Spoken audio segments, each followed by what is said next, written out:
What is up? Welcome to this week's episode of Lamngoat's Vanflip podcast. I'm your host, LURK, as always. Today I am joined, finally, by Geert van der Velde of SHAI HULUD, formerly of SHAI HULUD, and currently of SHAI HULUD. Welcome to the show, Geert. How are you doing today, man? Thanks, man. I'm good. Just chilling. It's a little later in the evening here. Just finished my dinner. I finished my dinner Spanish time, which is like 9 p.m. So and I live in Spain, so that's why, hence the late dinner. Nice. We talked about a little bit of Duolingo prior to jumping on here. Yeah. We'd actually talked a little bit more than I usually do, but I also am learning Spanish via Duolingo. I have like a 189-day streak. Thank you very much. Boom. Yeah. But yeah, we discussed that because you are a chess man and you worked for a chess Yep. company at some point hmm and sold it at chess.com. But I said, yeah, you can learn chess on Duolingo. That's quite weird in these days. But you had already known that and were kind of or Chess, had some chess part is in that. bigger than ever, man. If you look into the data a little bit, you'll see and notice that it's only going to get bigger. Even it's pretty popular. Yeah. Let's just derail the whole thing right here a minute in. Let's just go. How did you even get in to chess? Or was it I something that you because we were talking about your job and stuff, like what you Right. did. Is that something that you just kind of got into chess through, or were you always into chess and you just happened to find the perfect job that did both? I blame Rob from One King Down for getting me into chess. So very early on in the first year that I was in SHAI Hulud, like must have been early 2000, right? We moved up to upstate New York from Florida, and then we started playing a lot of shows. And the dudes in One King Down were from Albany, we were from Poughkeepsie, so kind of close geographically. We play shows together, and I think if I remember correctly, we were we were playing a show in Wilkes-Barre, Pennsylvania, and it was One King Down, SHAI Hulud, and something else. And I walk in, and immediately on my left, Rob's sitting down playing chess with someone. I'm like, oh, cool. I love chess. And I wasn't very good at it. I didn't really have a lot of, but I played in like primary school. Hmm. So I sat down with him, and we were kind of equal. I'm not sure if I beat him more than he beat me, but we're kind of, duking it out and kind of staying at the same level. And then like next show that I saw him at, he crushed me. Just I was like, what the fuck? Like, why? And he's like, oh yeah, I joined a chess club now and I'm studying, I'm doing all this stuff. I'm like, this is not happening. I'm not gonna get crushed by Rob from One King Down the next time that I see him. So the next time I saw him, I was prepped. I was booked up. I'd studied chess for like hours. I'd bought like chess books and I learned openings and did this stuff. And then I met him at Hellfest 2002. Jesus. And we duked it out, and I held my own, and he was like, "Oh yeah, I played this opening," and blah blah blah. I was like, "Yeah, well, we'll see." And then I was kind of on the up, and then that's kind of how I got started, and I figured out and learned that chess was something that I love doing because you have so much dead time in the van, right? Yeah, yeah, So yeah. you would sit there. This is like for me at least, this is like pre cell phones, Right. pre whatever. I didn't have anything to do, and so. Chess became this thing that I would sit in the back of the van with my little fold up chessboard and my book, and I would just study some chess, and then I'd play anybody and anyone who wanted to play chess. The annoying thing is that Rob actually still is a better chess player than me right now. So whatever effort I put in, he's still better. That's crazy. I'm trying to think of I did play chess when I was younger, just because a family member had taught me. But I don't remember any of my friends liking chess or being able to play chess. So it kind of just fell to the wayside. But I'm trying to think Yeah. of you got to be late teens, early 20s around this time frame where you're getting into chess, and then to the point where you are now interacting with someone who's I've joined a chess club in 2001 Mhm. or 2002, and I'm thinking Yeah.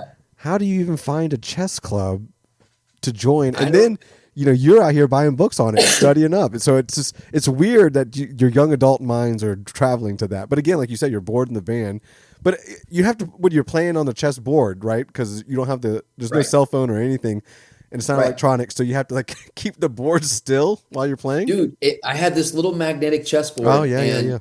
and like when you're learning an opening, the thing is you're doing like you're repeating the move order. right? So you make these moves, and you have to put all the pieces back. Now you can just like sit with your phone and like the company that I worked for years later, Chessable, that I was ended up being the CEO of, was actually that was the whole thing. Like we made that aspect of studying, like not having to set the pieces and repeat it. We made that easy. It's like Duolingo for chess. Like we made this app that like made all the moves for you, and then you just repeat it after it, and you just kind of like repeat the moves, and then by repetition you start to subconsciously remember these patterns so that you don't have to actively recall all the moves. You have them in your memory, and then you can spend your time thinking about the other stuff that comes after those things. Mm. And So you so basically learn yeah, basic. You're learning basic moves, and then the things that you can think about later are like the more intricate, like how to get the other person kind of move. Or is that what you're kind of saying? yeah, I mean, so you have to think about it this way, right? Like chess is a game of possibilities, and of course, there are like one move kind of there's like a node, right? And like if I make this move, there's like it branches Right, off, right, right. right? So and so um but there's because of the geometry of the board and because of the way that the pieces move, there are better moves and worse moves, right? Like and so uh when you learn the order of moves and how they're played, which is in chess what you call the opening, then it leads to a certain kind of strategic position. And so there are different orders of moves that you can play where one person plays a move, the other person plays a reply, etc., etc., and it leads to a structure on the board. And when you have that structure on the board, that dictates the strategy and the dynamic of the game. And so you can kind of memorize the first few moves of a game and like steer the game into a strategic position that you know well and you understand how to play it, and then you continue to play, and that's what they call the middle game, and then Mm. eventually that goes into what they call the end game when there's very few pieces left on the board. But in chess, some of this theory goes 40, 50 moves deep. So actually, chess grandmasters at the top level, they have memorized 40 moves of Yeah. back and forth, right? So each player can play 40 moves and it's all memorization. So it's just wild, kind of like it. And that's why they say at the top level of chess, it's become more of a memory contest than actual play because they're Mm. just recalling all this stuff. Right. And they got to do it so quickly because it is time, and that's why you see everyone like moving and then slapping the little clock, moving and slapping the Yeah, clock. exactly. It's quite fun to see. Is it Magnuson? Who's the big guy now? He's got like kind of like a Still, Magnus Carlsen is still at the top of the rankings. And kind of now, black. actually, just yesterday, big chess drama. There's a new chess world championship format, and it's the chess world is the one of the most confusing. If you're not in it, you really have no fucking clue what's going on because there's this thing called the World Cup, and you would think that the World Cup is the World Championship, but it's not. Then there's the candidates tournament, which you would think would lead to the World Championship, which it does. But then there's all these other tournaments that lead to the candidates, and now there's an entirely new World Championship called the Total Chess World Championship, which is just I don't even know. Nobody understands what's going on in chess. Wow. Not even people who are on the inside. Well, I can tell you, people on the outside definitely don't fucking know what's going on. That's for No, sure. Yeah. no, it's a fucking The only, strange world. the only thing I know about is when I see Magnuson get beat and he just rages out sometimes, which doesn't happen that often, but sometimes he does like rage and then just shakes the guy's hand and walks off. So it's kind of Good funny. content. Yeah, it's kind of funny. But now that we've kind of like lured everyone to sleep with the chess stuff, how does chess like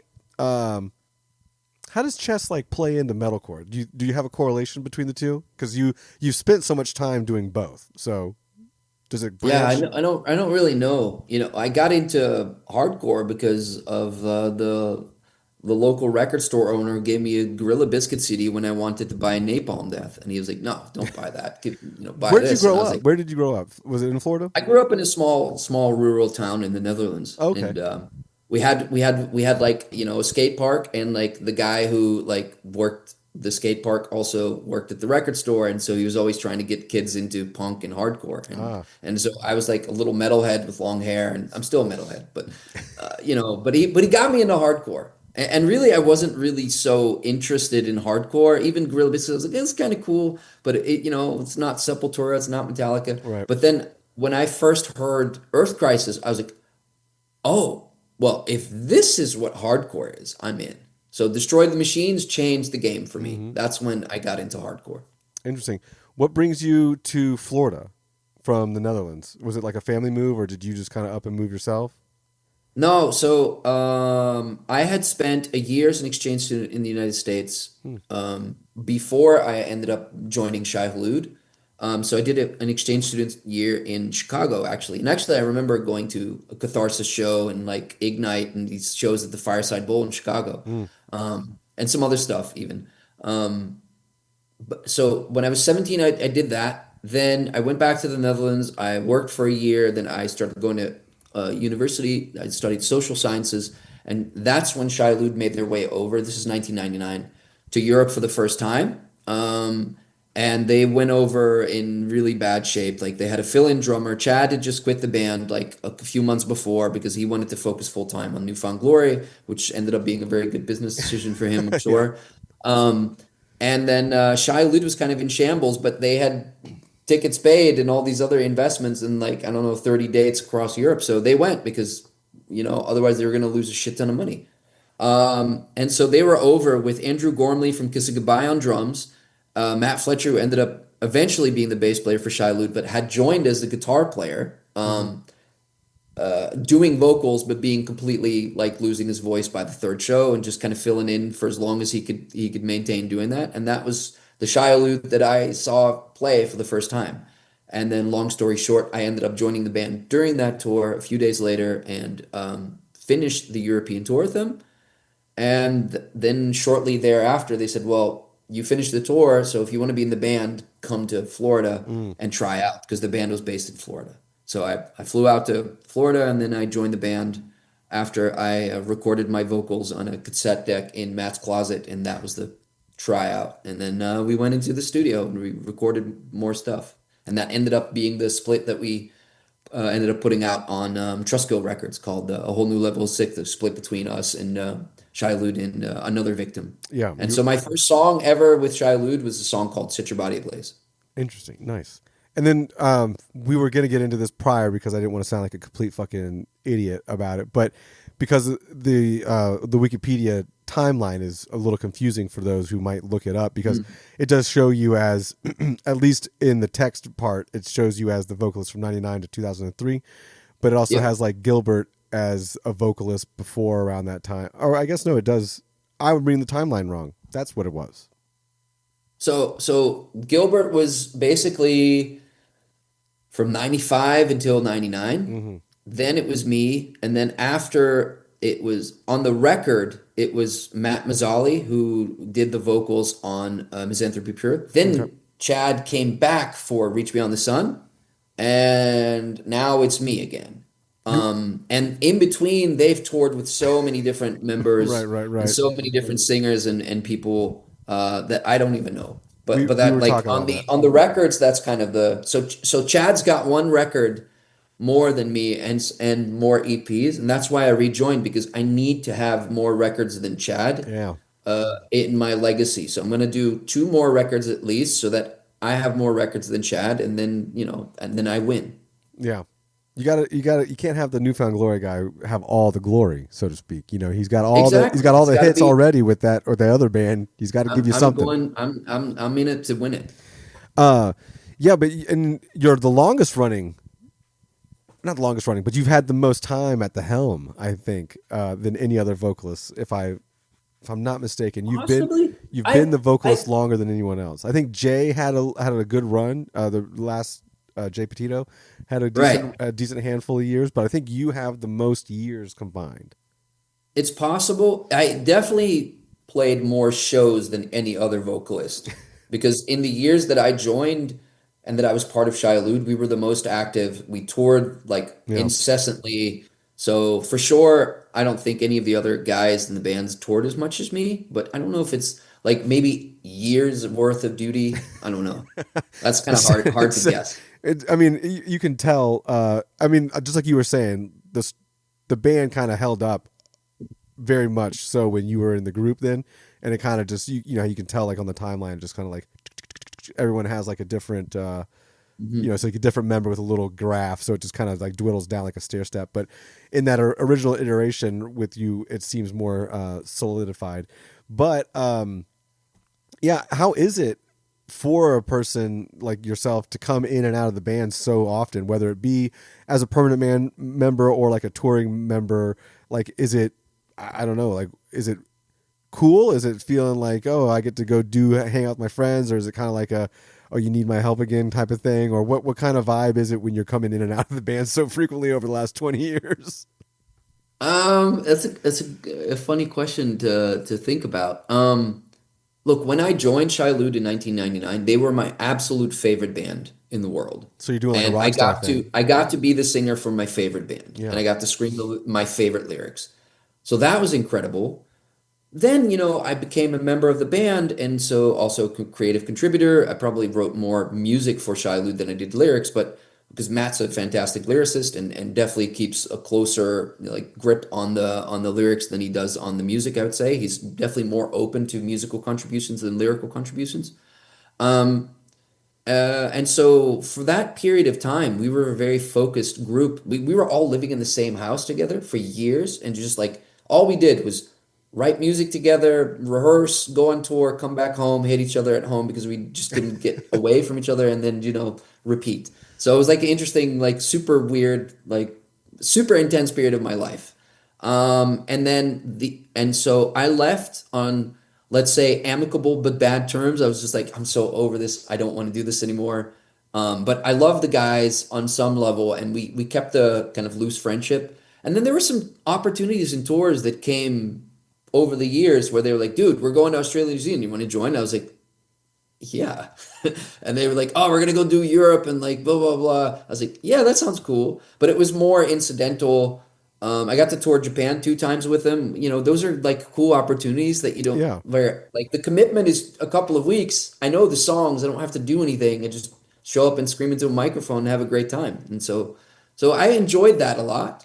But then when we did the Furnace Fest reunion last year, that was my initiation. I Mm. reached out to all the guys that did the record that within Blood of Temper and said, "Look, this thing's turning 20.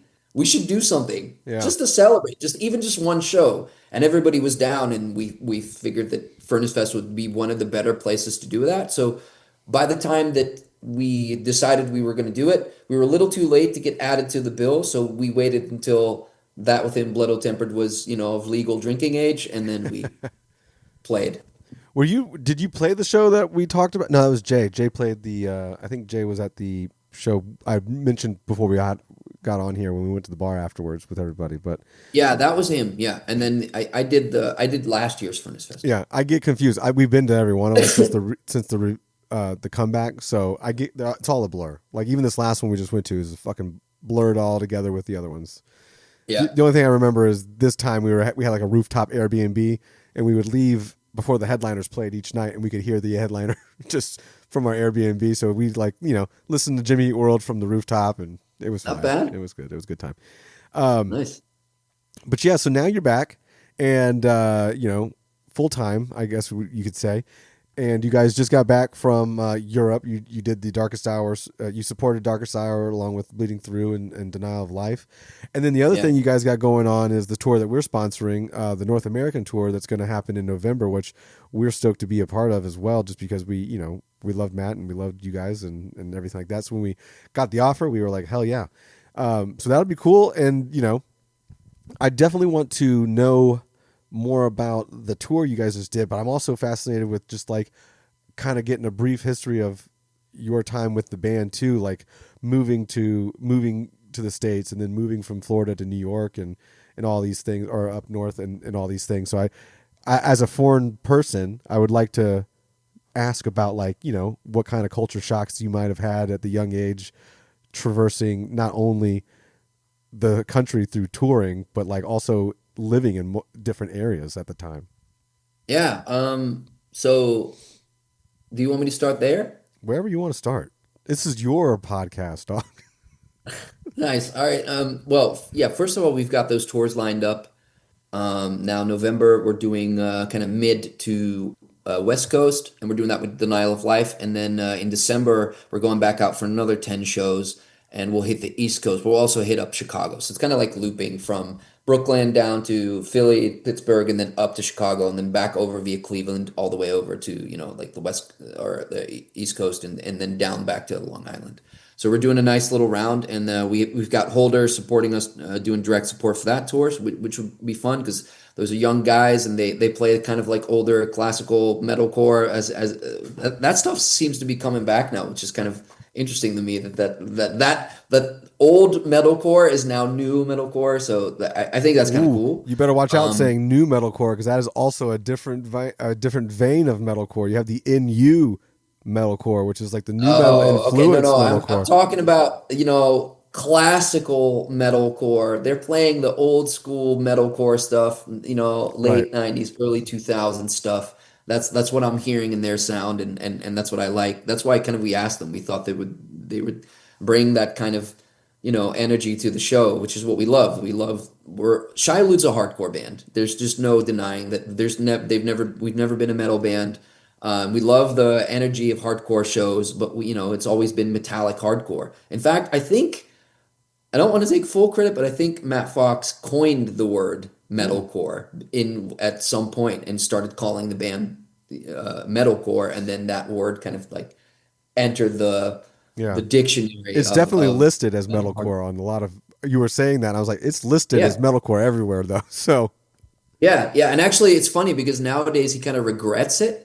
He prefers to call Shai Hulud progressive hardcore. I was like, no, man, like it's fucking metal hardcore. I We're mean, just a metal hardcore band. I kind of see it as hardcore as well. I get the him not liking that terminology because obviously that term fucking went a whole different route in the 2000s. Yeah, So yeah, but I'm cool with whatever. I don't really care what it's called. I just think that Shai Hulud's a hardcore band, and what back when we started, we were very often grouped as emo core because it was emotional hardcore, right, right, right? right. So in any case, yeah. So my journey from being an exchange student, like I said, to joining Shai Hulud on that European tour to then moving over was just one of a dumb persistence, right? I flew over on a tourist visa, tried out, then I was in the band, but it didn't mean anything. So it took like a whole nother year of me getting an official work permit to do music Mm. in order for me to be in the States and like do stuff. And I was paying my bills by flying back to the Netherlands, working like temp jobs for 2, 3 months, saving up my euros, which were worth double the amount of Right. dollars, coming back to the States, living off those savings, then going back. Or sometimes I'd call my mom and I'd be like, Mom, I'm broke.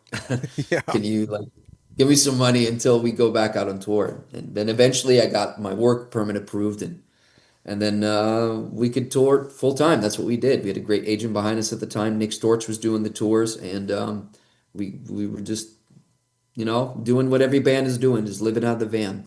Yeah. Did you? What are the like culture shock moments did you remember being like a young Netherlands, person in the States when you first came over here? I knew about the portions of food being insanely big. The I McDonald's and knew everything. like rationally what that meant, but I did not know in practice what it meant. And so the first day that I landed as an exchange student, I was 17 years old, and I landed in Chicago. Then, like my host family there, I ended up staying with a host family in Sheboygan, Wisconsin, for the first few Oh months. wow, yeah. So they picked me up. We stopped at a Subway, and and she said, "What do you want to eat?" I was like, "Take a sandwich." All right. And I didn't know anything about Subway or any of this stuff. She goes, "What do you want? A medium or a large?" I'm like, "Large."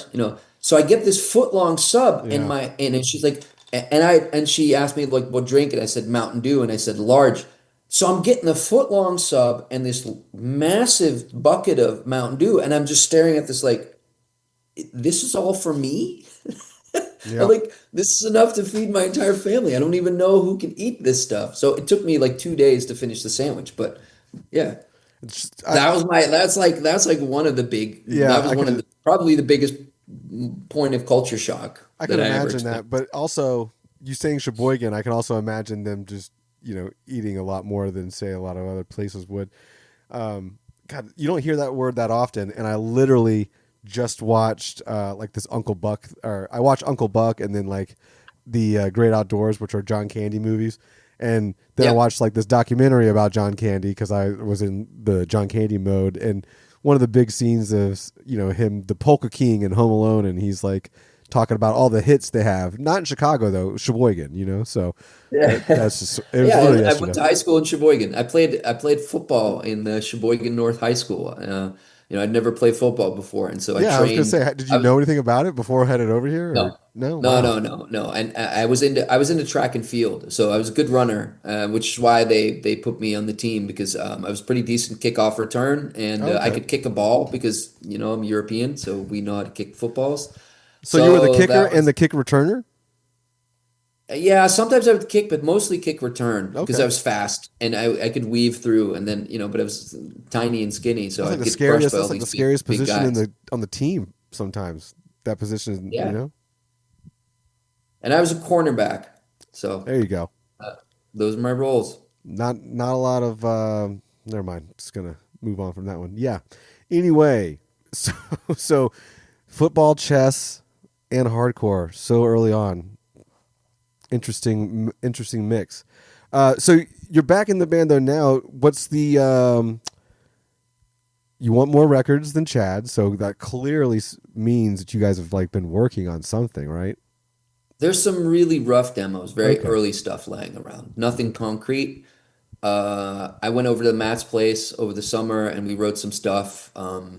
Matt's got a ton of material lying around and some of the other guys too. And at this point, SHAI HULUD is definitely more like Matt's the main songwriter, but everybody's contributing. And actually that's how we wrote that within Blood Old Tempered. Like everybody just wrote whatever they could. And then Matt is like the big orchestrator who just puts stuff together and rewrites things until they become what fits his vision.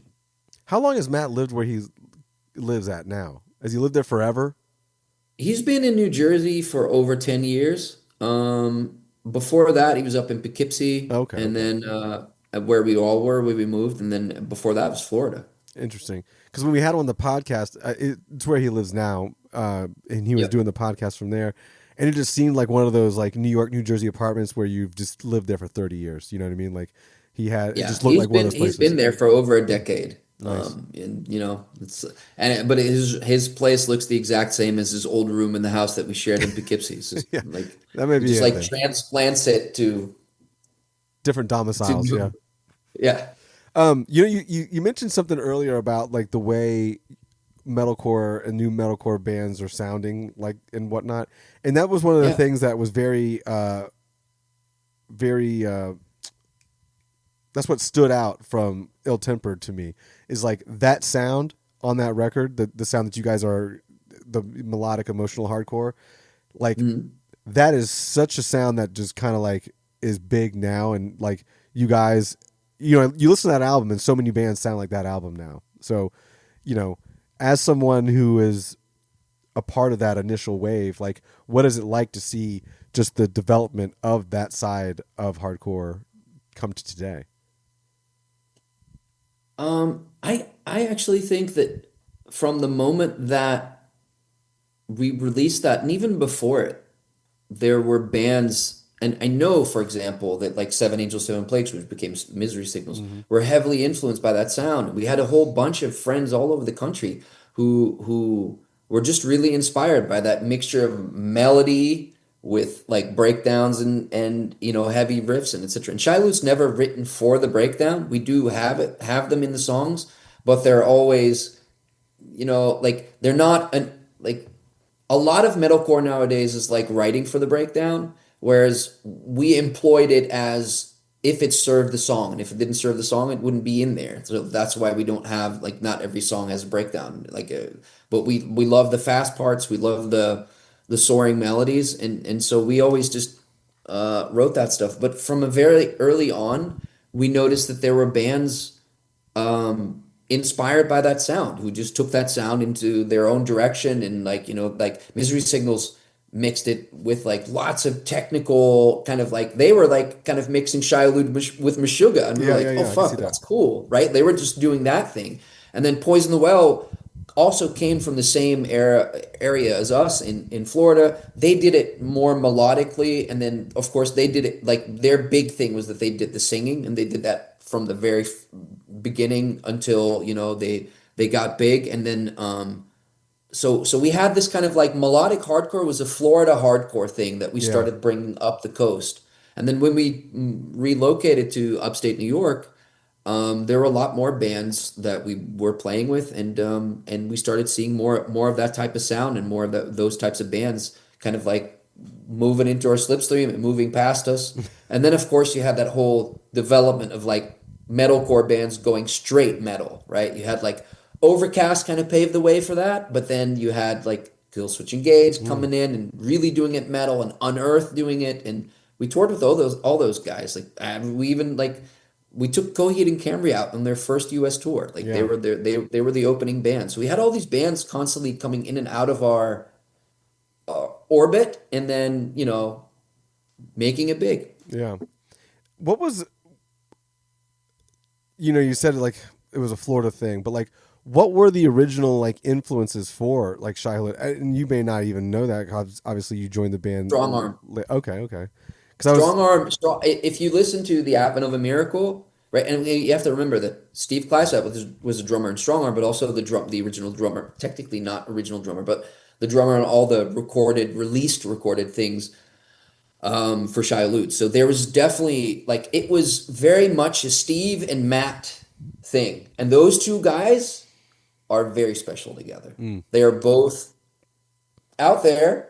There's something going on that nobody else has, and that's what created the SHAI HULUD sound. It's okay. like Steve Klysath doing something weird on drums, and then inspiring Matt, and then back and forth, and then Matt learned a lot of writing from the guys in Strong Arm. That was his main thing, but he wasn't Matt's not a Christian, and he didn't want to do the Christian hardcore thing, which is what Strong Arm was. Mm, Um, but if you listen to Abbot of a Miracle and you listen to Hearts and Nerves with Hope and Compassion, it's almost like you can then you're like, oh, this makes sense. And so for people who are fans of both bands, it's very much a close thing. But SHAI HULUD had other influences that Strong Arm didn't have, right? Like SHAI HULUD, like Matt, like some of his favorite bands are, Bad Brains and DBC and like all this like super fast aggressive punk stuff. So and then of course like Metallica, right? Like that's the one yeah. big metal band that like, and that's what everybody loved in SHAI HULUD. Like we're all Metallica fans, old Metallica, like Ride the No, we get it. Lightning, Yeah, we get it. Angels Crawl, Not Master of Saint Puppets. Anger, not Saint Anger or any of that. Hardwired. We all No, understand. Saint Anger came out during the time that we were touring with HULUD, and remember us like just cracking open over that snare drum. And now it's taken a life of its own now, so it's a whole nother. It's been memed again, 20 years later. But uh, Yep. was the emotional side of like hardcore getting an emotional side, was that due to Christian hardcore and just like because it just seems like they would be more apt to be more emotional about certain things or whatever, and then So Advent of a Miracle just reads like a worship band. If you read the lyrics, they are just straight, unabashed Christian, trying to worship God kind of stuff. SHAI HULUD is like, if you read the Hearts, One Snares with Hope and Compassion and the stuff before it, originally the original singer was Damien Moyle, who was definitely not a Christian, and wrote very personal lyrics, right? And often kind of dark and coming from a depressed place. Matt's also a fellow who struggled with those feelings and with periods in his life where he's walked down that path, and definitely Once Nerves with Hope and Compassion was like a heartbreak record, and you could My Heart Bleeds the Darkest Blood is still one of the most played songs by SHAI HULUD, and that's a heartbreak song, and there's a lot of that in those songs, and I think that wasn't so common in hardcore at the time. We're talking like mid 90s, like that wasn't so common. We would like hardcore was still on the New York hardcore, like writing about unity and brotherhood and betrayal and fighting people in the pit or something. Yeah. And which is cool. Like that's the stuff I grew up on. My first like hardcore show was Madball, got knocked out in the pit. But SHAI HULUD kind of changed the the topic a little bit, I would say. And then, Poison the Well also did that. Like we had those bands writing about internal feelings as opposed to these kind of more external Mm. relationship stuff. It became much more about like your mindset and all the internal feelings and emotions that we were having. That's why initially people started calling us emotional hardcore because we were writing about our emotions. Yeah. That's it's interesting. And you were mentioning, bringing all these bands, mixed bands on the bill and stuff like that with you along, or playing shows and then bring them on tour as like a group that's doing their thing. And you're bringing Coheed out and you're bringing Poison the Well and you're doing all these other shows with other bands. And you had mentioned like they just kind of like, Well, Poison the Well were already way past us at okay, that okay, point. By the okay, time we took Coheed out, Poison the Well had released Opposite of December. Like they released Opposite of December, and then off to the races. before we released that within Blood of Tempered, and by the time Opposite of December hit the shelves, they were phew. Yeah. So So what is it like as a band that's seeing like taking bands out, that's seeing these bands just kind of like, get by you and surpass you and stuff like that? Is it something that kind of wanes on you mentally, or are you happy? no, You're happy, but you're also like, man, you know what I mean? Like, because I can see how no, man, it would be all those both. bands deserved bands deserved everything that they got. Like there's no zero envy or anything.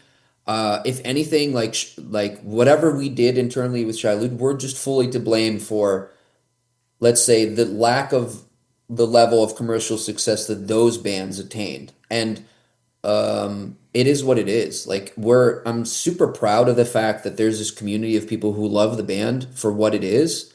And if you go back now and you say like, oh, we made all these bad like decisions at the time, and like we could have had more success.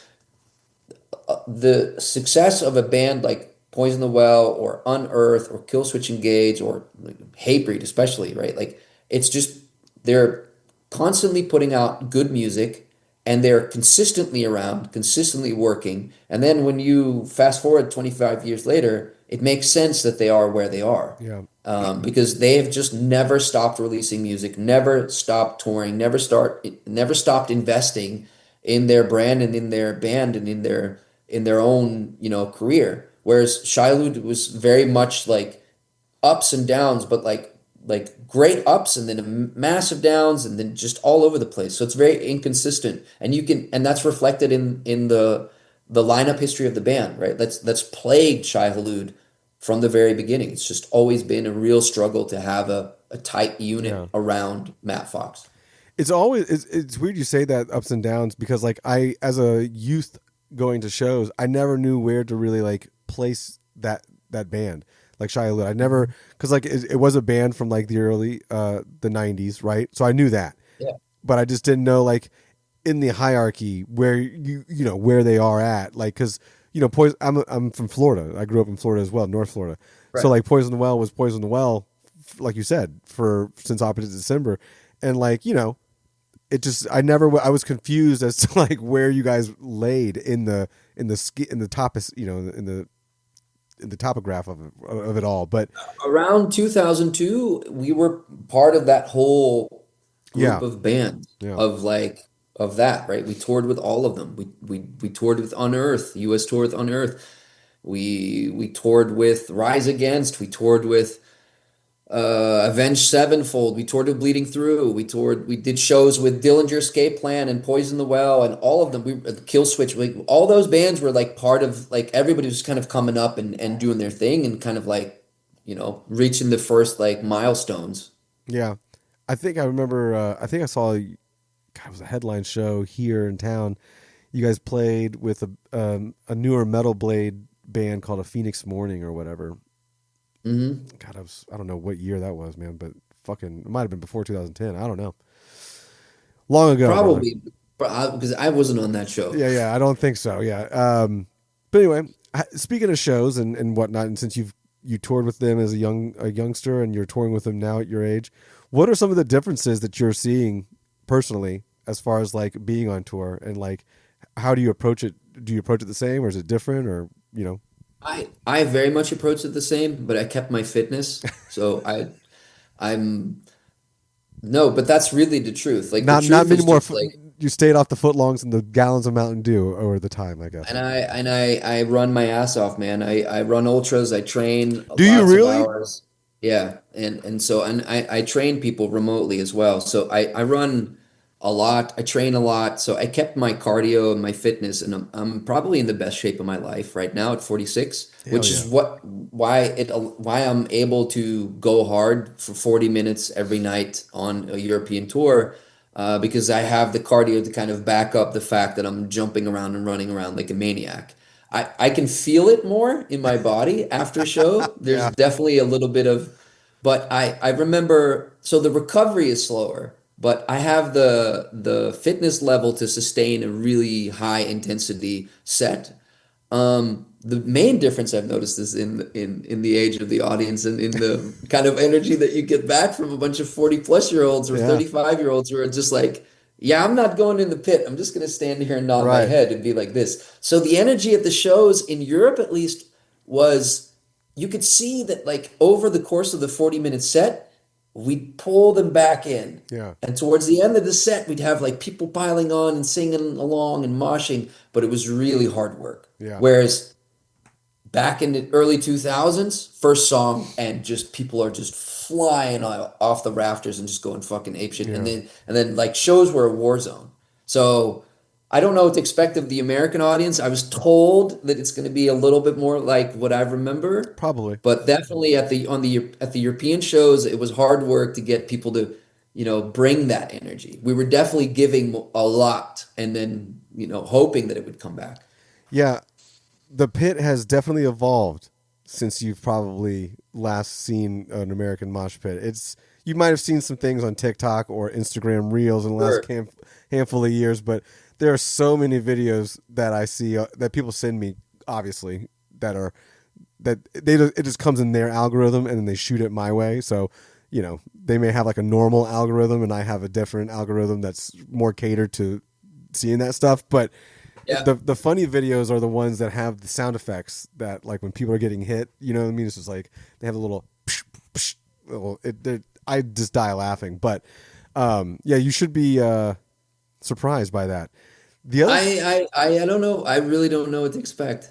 it'll be fun. And you'll be in like the Northeast, and it'll be fun there to see all that. I'm sure. Okay. Um, Should I be scared? no, Okay. no, I don't think so.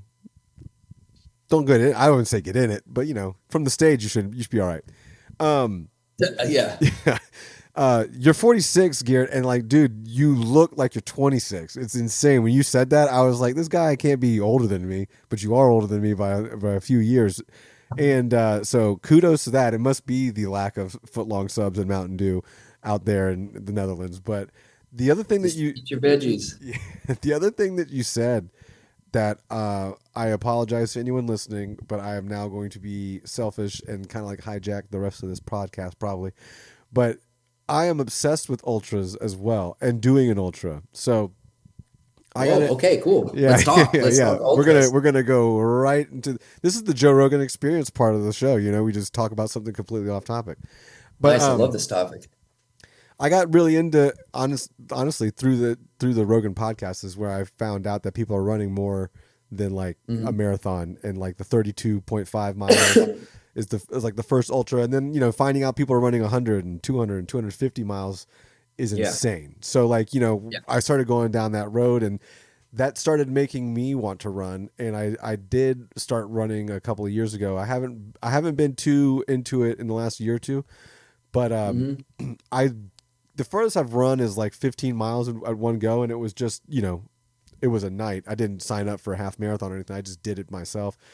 Yeah. But I'm not fast, so like my other thing was Perfect. if I'm That's you don't need to be fast to run an ultra. right, and I was like, if I'm not gonna be fast, I at least want to be like a distance guy. And so it's my dream to kind of like do one of these like 32-mile ultras or whatever. But like, how did you get into it? And then like, how was the first ultra that you did? So I ran my first ultra last year. Oh wow. I had been training for that for almost 3 years, um, with some injuries in between. So I'd run my first marathon a few years before that, and So you're like a late runner. You weren't running like as a well, so I was a runner in high school. I was in track and field, and I was running mid distances, so fast and short, yeah. 1 mile or less. And in my 20s, like while I was in SHAI HULUD, I was just doing 5Ks, and never really went beyond that. Maybe at one point I had the idea of training for a marathon, and I got one of those little. That's when I had my first cell phone, and they had like Runkeeper, which was Right, like right, right. ASICS's training thing, and so I followed one of those running programs. I got to half marathon distance, ran it in training, and then I stopped for 10 years and just That's kind of where I'm didn't at. do anything. So then I had like 10 years of like doing something completely different, which was really unhealthy, drinking and eating and just being a really shit to my body. And then in my mid 30s, I realized that that was not paying off for me. And I was really feeling unhealthy and etc. So then first I changed my diet, then I changed my exercise, and then once I'd moved to Spain, I just decided on the whim, I'm going to run a marathon. And I had 9 weeks to prepare. I trained for 8, ran it, pretty decent time. And then I was hooked. And I was like, I got to do more of this. And then my wife at the time knew that I had long-term aspirations of doing an ultra. So she connected me with the ultra running coach. And he's been my coach ever since. Yeah, it's I think we've done the same arc as far as like, health is concerned. Somewhere in my mid 30s I was like I got to fucking change something because I'm either just drinking too much or I also am like just eating the wrong thing. So that's weird. And then I also got into running just as part of that. But my thing was the Nike Run Club, that app. I got into the and Uh-huh. it Yeah. gamified it just enough that I was like, "Oh, I'm into it." And then I got into the like you said half distance or half marathon distance and I kind of have Yeah. that was it. I got to that point and I was like, "Okay, I'm going to take a break." And I just it's so hard getting back into it, especially like, cuz I think my break was I had a plantar fasciitis for a couple of months, and then like that Mhm. just fucking really did a number on me. And Yeah.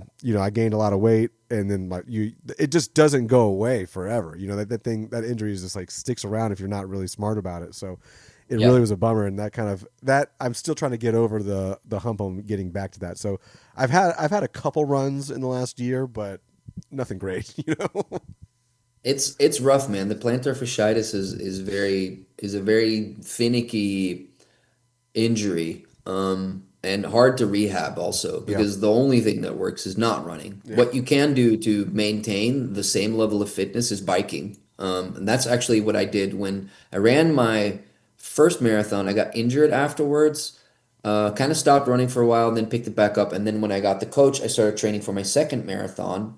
I had a really good like 4 months where I was building up, and then I don't know, something during training kind of like overtrained or something. And I think that was because I was a new athlete to him, and I was very motivated, and maybe I yeah, pushed my coach a bit too much to push me. So I overtrained, and then I had basically 2 months where I didn't run, couldn't run because of the injury, but I was super motivated to keep training. So I did like all of my hours of training on the bike. And then when my injury was over, I actually had gained fitness from all the biking and all the interval workouts and all the stuff that I did. And then when I started running again, I was like, oh, this is great. I can do this. mm, And so then then I like continued with all the running and the training. And I finally made it to my second and my third marathon. And then I ran my third marathon last year, and then I followed it up with an ultra a month later, and then I followed it up with another ultra 3 months later. So I went marathon distance, then I went 65K, which I guess is like I don't know, what would that be in miles? That's it's like like 40 something, right? um What'd yeah, you say? no, Sorry, it's how many K? Sorry, you said 65, so would be yeah, maybe it's 40 it's miles. around that because And 30 then isn't 50K the 32.5 or something like that. yeah, so it's 1.64 kilometers is a mile. So it's that. Probably right. It's like 40 miles. So I ran a 40 mile with close to 10,000 feet of elevation. I ran it on the island of Madeira, which if you ever look up that island, it's amazingly beautiful. And then I ran in Ireland. I ran a 100K race, which is like 60 miles, Mm. and on the Kerry Way, which was with about the same amount of elevation. And that was the worst experience of my life and the best experience of my life. Have you done? I've not done any of them, so I haven't even ran a marathon. But my idea is to not run a marathon and just knock the bottom tier ultra out first. Sure. That's my I think they're very different things. Like marathon, I would say is more suffering, potentially more suffering than an ultra. because you're trying to go faster. No, is that the thing? Yeah. Yeah. The intensity level is up more than an ultra. Do you An have ultra do you is have a lot shorter basically time? like Is it a like lot of hiking with some parts where you jog the flat parts because you're running on trails, right? So you're not gonna like if you're going up some like mountain with some 40% grade, you're not running that. well, not You're just all of hiking. them. There's a lot of flat ones over here. That's the thing, and that's the thing that's confusing too. Is because you're right. It is a lot of like walking up. You that's the rule number one, right? Of ultra is like walk uphill, run downhill. Yeah. Yeah, Yeah. Well, okay, so I do have to qualify that I prefer mountain ultras. So I gotcha. love running in the mountains and on the trails and etc. Same, I've same. not done a Agreed. flat one. And I guess it would be a different experience. It's not something I have on my list right now. Like I have a whole bunch more mountain ultras on my list for next year that I want to run. Which ones, dog? I've got the Tarragona Trail, which is a 40K, which will be my warm-up race. And then I will go to Peñagolosa, which is also in Spain, kind of close to the city of Valencia. And it's 15,000 feet of elevation across 62 miles.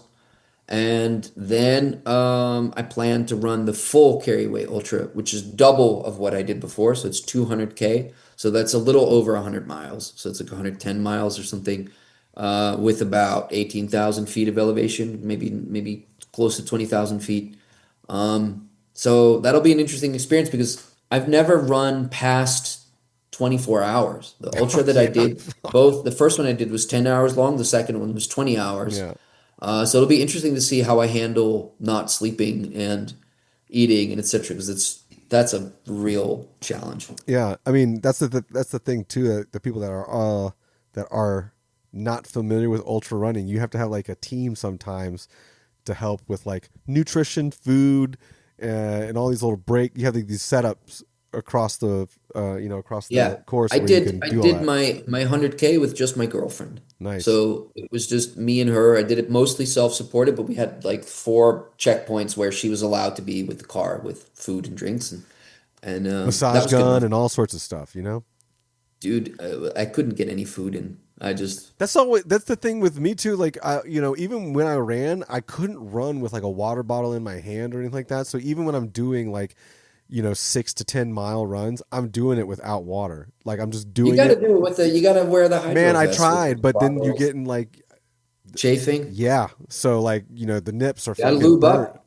God, I don't have time for all that. I didn't even stretch normally if I was running too. So like I was a really bad Yeah, runner. Horrible runner. but stretching is a myth. Is it? Yeah, If you're yeah. saying it, I'm going to believe it. Stretching is there's no scientific evidence that in fact Oh fuck, I'm but there's glad you no said that. scientific evidence that stretching is good.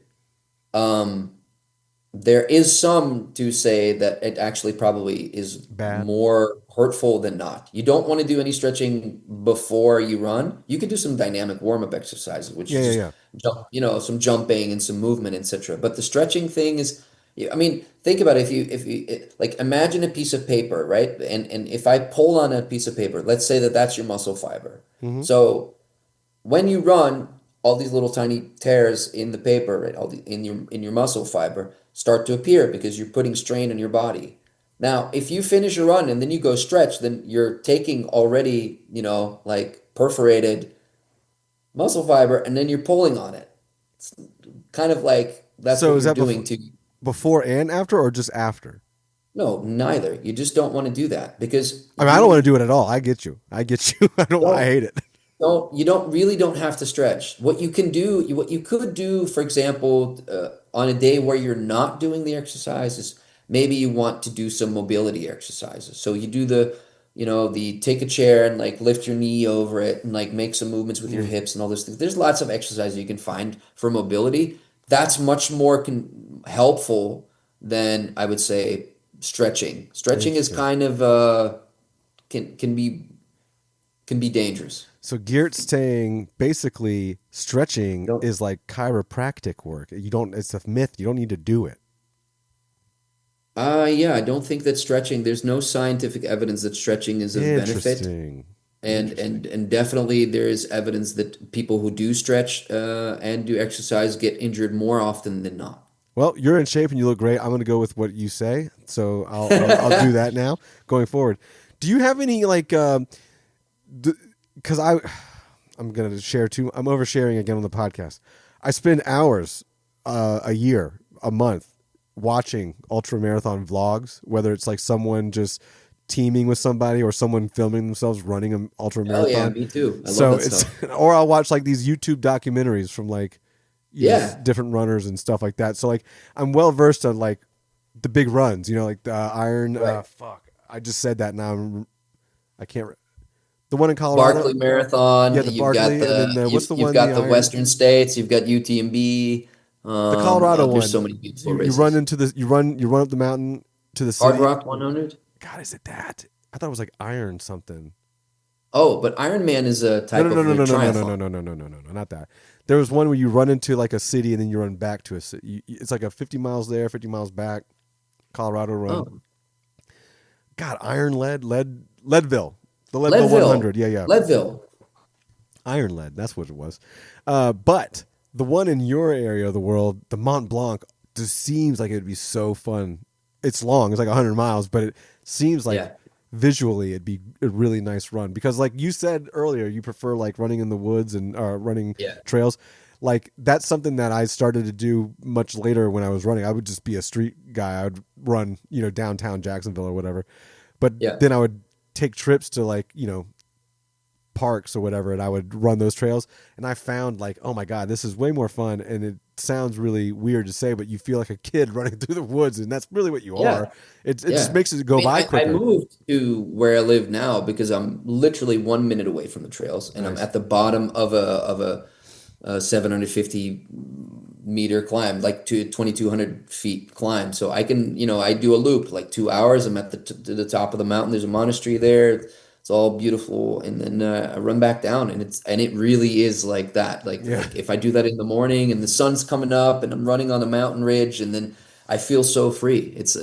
And the fact that my own body can propel me up and down is like such a amazing feeling. Like it's just incredible. So I love that about mountain running and actually ultra running in Spain and in particular where I live, which is just outside Barcelona. Catalunya is huge on ultra running.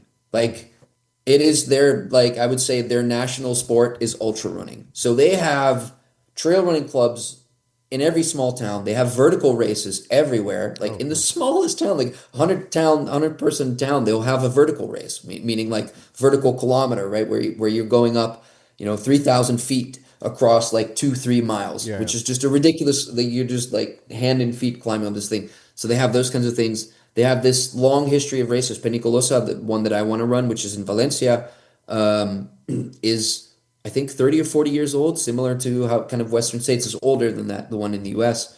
But then they have Ultra Pirineo, which is another amazing race, which is also like 20, 30 years old. So they have all these older, there's like a lot of history with this that even goes back to, previous century and stuff. So it's like, yeah, Yeah. I mean, it's a good place to be. it blew my mind to even know that the human body could even do that. And then when you do it, you know, it, it's such a mental thing. Running is such a mental thing because your body's not going to want to run at all. And you find that out No, real quick. And like, if you don't run, that's why it's hard to run a mile or two. If you can I tell this to my friends because I'm not a runner. I still don't consider myself a runner person, right? But like, if you can get over 2 miles, you can get to 10 easily. If you can get over 2 miles, you can run 10. It's no different. You're not, as long as you're not like speeding down the trail or the street or whatever. If you can just keep that momentum going, your body's going to want to stop, but you have to be mentally prepared to tell your body we're not stopping and we're just going to keep going. But I Yeah. tell them all the time, I'm like, because people would always ask like, why are you running so much and so long? And I'm like, it's just one, I think no one else is doing it. No one else around me is running this long. So like, I don't know. It makes me feel like I'm doing something more than you're doing, I guess. And it's not hard to do. You just have to start it and keep going. That's like the easiest thing to do. Yeah. The thing is, for me, it was one about pushing into a territory where I can't, it's almost meditative, Yeah. but it was also, some people take psychedelics or something to explore another dimension. I've done that too. I like that Yeah. Yeah. too. No, I That's get it. I get cool. where you're going.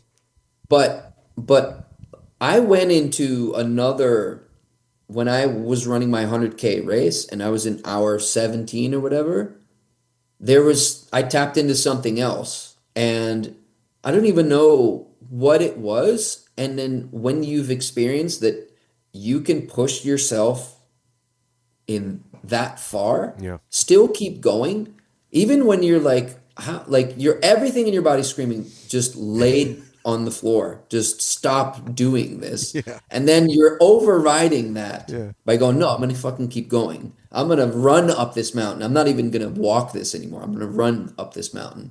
And then all of a sudden you're just doing it. And that's like such an incredible feeling of freedom also is Yeah. that you can do much more than you think you're capable of, and Yeah. that gives you so much confidence.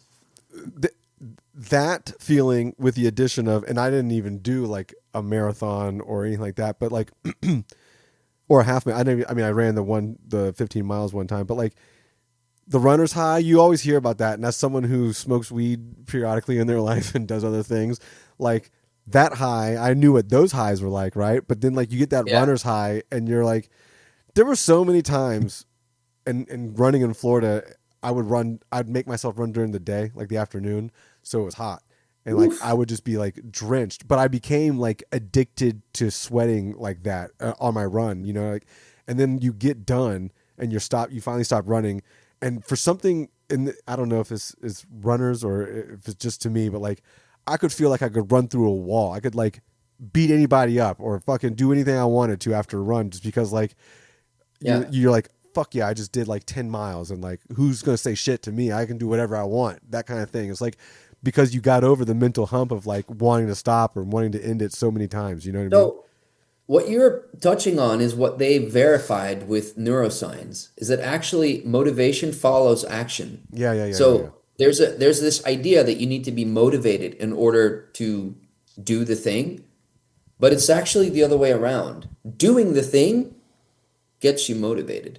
And that's how the brain is wired, which is why action is such a great cure for anything. Like movement is a great cure for a lot of modern day disease.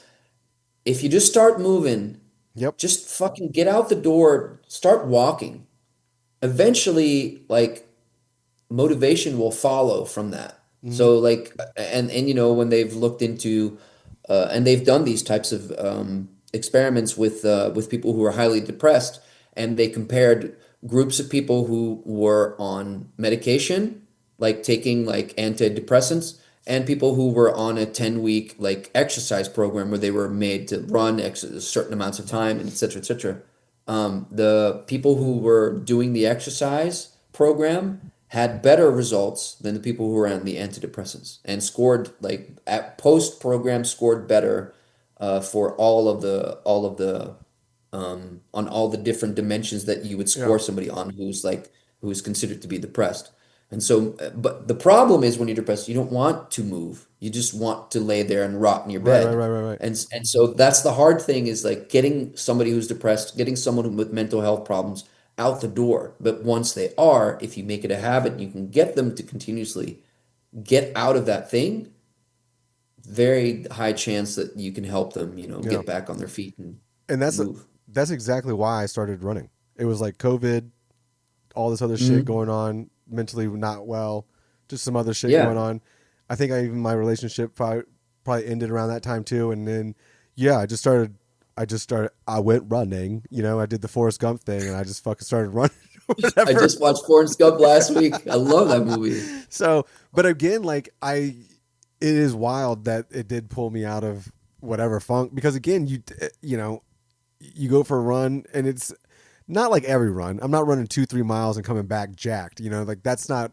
At some point, it wasn't enough. Sure. But like the longer runs, I'm just like coming back going like, fuck. I know none of my friends are doing that. None of my friends can run 10 miles. None of them can do this. You know, and I knew like I started thinking like, what percentage of my city is I even running 30 miles a week? You know what I'm saying? Like I got to be up there or something like that. You know, and that was like so much motivation and it did make me feel so much better about life and myself in general. Because again, like as someone who didn't run for 38 years or something like that, right? All of a sudden, you decide to like, fuck it, I'm gonna hit the street, and then you suck. You do your first mile on like one of the Run Keeper apps or the Nike Run app or whatever, and it tells you like how bad you are and like how much you can improve, and then like you just end up doing half marathons, full marathons, ultra marathons, and it's just like a wild thing. And it's something I'm definitely getting back into, and I've started to. I know I said I didn't run, but like I've made it a point because you mentioned walking. I've made it a point to do. There's a 4.5 mile loop that I live around. Mhm.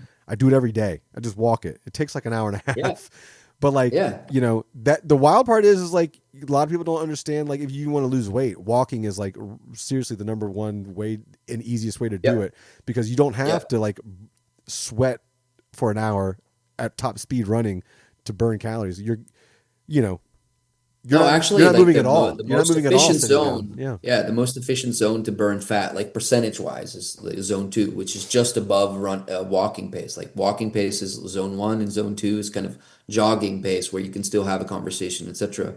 But walking is a great way to burn fat because you're No that's one moves anyway. That's why they're fat. yeah. I mean, probably I would say diet and no exercise It's a lot is, of but that's the sedentary thing. Like lifestyle. once Yeah. you start moving, suddenly you start stuff comes off, right? And you're like, oh, okay. And you I stop eating remember as when much too. I've gone through that body transformation. When I look at photos of myself 5 years ago, I'm like, damn, Yeah. I, I was getting chubby. Yeah. I got up over 220, and right now I'm at 191. So Hell yeah. I mean, this is like, periodically over the last handful of years. I'm not saying I lost it overnight or anything like that, but, Yeah. and I fluctuate heavily around 200 and 205 a lot. Like I Right. can get stuck in that ballpark easily. But with the addition of adding the steps back in it and making sure I get like 15,000 steps a day, but also that makes you not eat as much too. So, if you're more busy, if you're doing other things, you're not as bored and sedentary and like wanting to just stuff your face with something. But yeah, man, I think we've kind of like ruined the final part of this little podcast. So that was great for me. I enjoyed it. I think the only person who's gonna watch all the way to the end is my buddy Trim, and then that's it. Yeah, But that's cool. He's gonna love this. yeah, yeah. But it's good, because now everyone knows that you're an ultra running marathon nerd, and I also am an ultra running marathon nerd, and now they know that I want to run Leadville, and I'd love to do Mont Blanc, but Mont Blanc is like so. I'd have to be an ultra runner for years before I even wanted to decide to do that. You can from scratch, I'd say take 3 years. Yeah, Lord, but that's like what 100 miles? Is it 100 miles or 100K? It's yeah, the Ultra Trillium. Well, they have different distances, right? They have all these other Right, right, right, races. right, right. The main And one, yeah. also then there's the lottery, right? Like the thing is you don't just get into it. You can't True, sign up true. and then you're in. It's you sign up to be in the Well, don't lottery you have and to then if qualify you to get in the lottery too? You have to qualify. yeah, Yeah. yeah. Yeah, so you have to qualify to get into the lottery and then you have to earn enough points to be so you have to be on their index Yeah. and then you can get in. Well, for anyone that wants to like ruin their life and get into ultra marathons, there are a million videos to watch on Hell YouTube, yeah. documentaries and stuff. That's how I got bit, and it sucks. But who do you follow as far as like runners? Do you follow any like Wesley or any of the who's the lady who is like so good? Courtney Yeah, Dowalter? Courtney, dude, she is insane. Didn't she like Yeah. set a record for the 240 Moab 240 or something like that? She's set a whole bunch of records and everything. But now, right now, Katie Scheid is taking away all the records. Oh, So she's the interesting. new She's the new queen of the. Courtney is like the Is ultimate it Courtney queen of DeWalter? grit. Is that what you said? DeWalter? Yeah, Yeah. yeah. So she's the ultimate queen of grit. Like has the speed, has the endurance, but just can sit in the pain. But she's a little older And too, right? then what's that? She's a little older, right? She's like, Yeah, I don't think she's in her 40s. I think she's like late 30s. oh, I thought she might have been 40 or something. Yeah, I thought she was in her 40s. No, no, I don't think so. They're all quite young. Like the only guy in his 40s that's still like the absolute goat of ultra running is Kilian Jornet. Yeah, okay. He's the guy who I don't know if you know about his project. Did you follow the whole thing he was doing in the US? Which one? He just finished No, that this I haven't. insane project where he was going across the US and running all the big mountain ranges. And he did somewhere upwards of 3,500 miles in 50 days or something. Oh, I think I heard about that. I mean, I've heard of other people doing It's wild shit like that too, where they do like yeah, 7 but he runs in a did it week. he did everything, either on the bicycle or walking. Mm, Um, the amount of vert that he got on that was insane. yeah. But yeah, like for people like for content creators, I think my favorite guy who creates really good documentaries is Jeff Pelletier, Canadian guy, and he does this great combination of educational content with like amazing, drone shots and he's a really accomplished runner himself. So it's just really cool because he doesn't skip steps. He just explains everything to you, what you need to know. So he'll like, okay, he's doing the Moab, so like, and he actually finished second in Moab once. Oof. So he's like, he'll do Moab, and he's like, this is my preparation, and this is how I train, and these are my prep races, blah blah blah. So you kind of like really get into it. So, and then he's just great at explaining it, and yeah, and great content, like beautiful, beautiful How do you cinematic. spell how do you spell his last name? Pellettier. Peller. All right. Canadian I dude. got it. Yeah, he's I amazing. think I've seen a couple of his stuff before. Yeah, Um, he's got a podcast now. we'll end it here, but I want to know two things. One, do Yeah. you, the shoes that you use, obviously, and I know Mhm. they're probably different from event or terrain. So, just brand Yeah. of shoe is fine. Brand of shoe is fine. The other thing is are you a are you a music guy when you run? And if so, what are you listening to when you run? I'm both. I so shoes. I wear different shoes with different for different terrains, and actually that's what they recommend is don't just wear one pair of shoes and Right. don't buy two pairs of the same shoes. Try to vary it up and get different stimulus so that you avoid getting injury from overuse. Because if you have the same shoe, kind of the same movement patterns will happen, and then you can get injured more quickly. So there's actual science that shows that wearing different shoes decreases the chance of you getting injured. Um, and then like types of brands of shoes. I mean, I wear Hoka, I wear Asics, I wear Salomon. Mm. I have some Nike Cross Trails running shoes, which I don't really enjoy that much. I I can't tried. really do Nike. That's the weirdest thing Yeah, about running is it's the like they're nose. running shoe, but I like I just don't look at them as running shoes anymore. Yeah. So now I'm gonna try the next one. I'm gonna try the next brand is I'm gonna try Ultra, which are no drop and a flat like wide toe box. So I'm gonna try Mm. that because I've been for the past 7 months I've been wearing barefoot shoes and sandals. Wow. So Okay. I Okay. and now I've actually done some runs on those. So that's been interesting. The thing that helped me the most from plantar fasciitis was changing my shoe altogether to like a flat Vans. Yeah, Walking around in the yeah. flat Vans really, really helped The, out. the problem with the Vans is that they still narrow toe box, so your pinky toe is still Well, getting crushed. maybe I got a tiny feet. Maybe I got a narrow foot, Geert.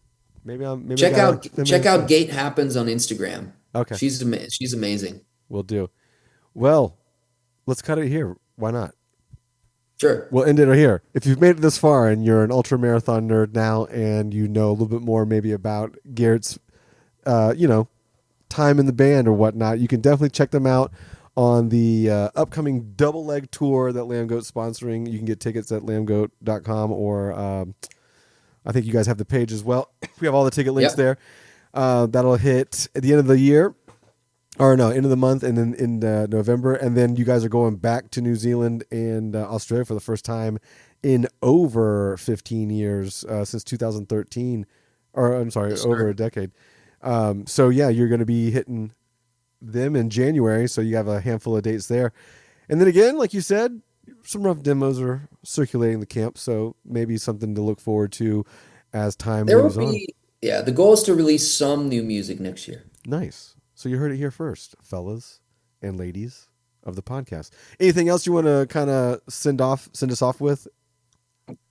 Buy tickets, help us get more pre-sales. We Yeah. want to play shows and build this back up and like steer Shai Hulud into a new future where we bring this community with us along for the journey because Matt Fox has a lot of great music to write still and we need to help him do that for the next 20 years to get him to retirement. Yeah. Let's do that. Crowdsource it, as they say. That's right. Awesome, Garrett. Thank you very much for your time. I am so glad we finally got to. I know this has been going on for like I don't know a month and a half now to try to get you on. So I'm glad we All finally good. get to did it, and I'm so glad we stumbled upon the ultra marathon thing because I needed that motivation in my life to get back on the horse anyway. So Hey, I coach remotely. Just we saying. might be in touch. I don't know if I need an ultra coach right now, but I just need to get a 5K coach. I'm coaching a guy right now who's starting from scratch. Interesting. All right. Well, we may. I got your email, so we'll be in touch. All right. Thank you very much. And I won't be able to see you on the fucking tour since you aren't going anywhere near the southeast. But one day soon we'll do that. We'll link up. Maybe go for Hopefully a we'll run add another, East Coast, Florida, Texas run after these tours. for sure. We will, or hopefully, Cool. and hopefully we're a part of it then. Thank you very much, and I'll cut you loose here, dog. Thank you, sir.